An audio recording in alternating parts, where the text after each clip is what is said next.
How's it going, YouTube? It is a small engine kid here, and today we have a 12 horsepower Briggs & Stratton pull start that needs to be replaced. This one is a lot bigger. It's got this metal shield in the way that you can't get rid of because it's held down by rivets here. So you're gonna have to work with this shield in the way. So what you're gonna want to do is you're gonna want to pull the pull start all the way out until it doesn't pull out anymore. In this case, this one's got some bunched up string in there, so it won't even pull all the way out. So this is gonna be tricky. Once you got your string all the way out, just let it hang. Make sure you hold the middle there. Grab like a screwdriver and then jam it in the grooves right there so it doesn't go anywhere. Now you can let go and this stays there. So what you're gonna want to do is grab it right here, and you're going to want to cut this because you're going to pull this out.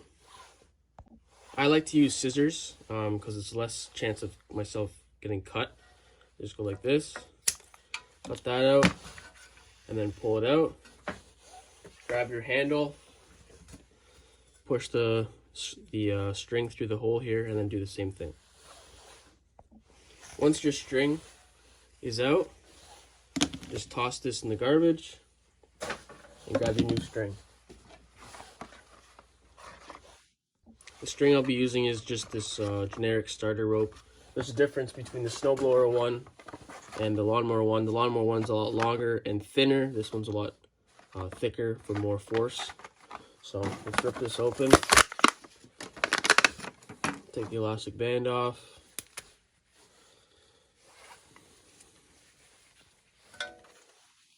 And you're gonna want to burn the edges here like this. You're gonna want to get a lighter. Be careful with this part so you don't burn your hand. I burned my hand over here. So you're gonna want to get your lighter, burn the edges, just like that. Don't touch that. Get a screwdriver or something and just push down on it on the table. Now, you get your pull start assembly. You find the hole right here, and you feed it through into the pull start. This is the tricky part. So you put it in, and you just look for the hole there. Takes a few tries, but once you get it through, I'll show you what to do. Once you feed the string through, you're gonna want to tie a knot. Make sure it's the knot on the inside first.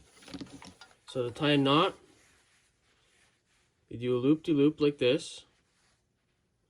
Then grab this one, put it behind and through like that.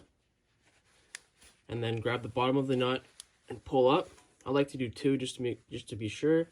Just like this. And pull through, and then grab the bottom of the nut and pull up as hard as you can. Just like that.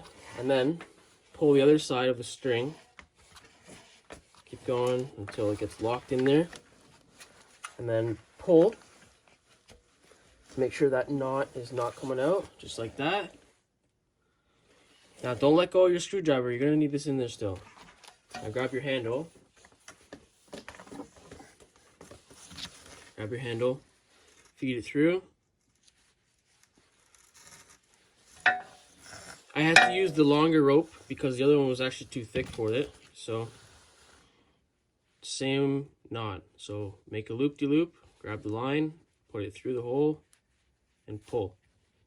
And then do one more, through the loop-de-loop, and pull.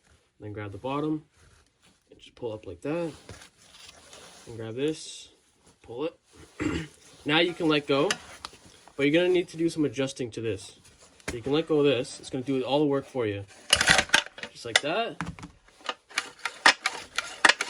Just like that. That's actually perfect. Look at that. And that is how you change a pull cord.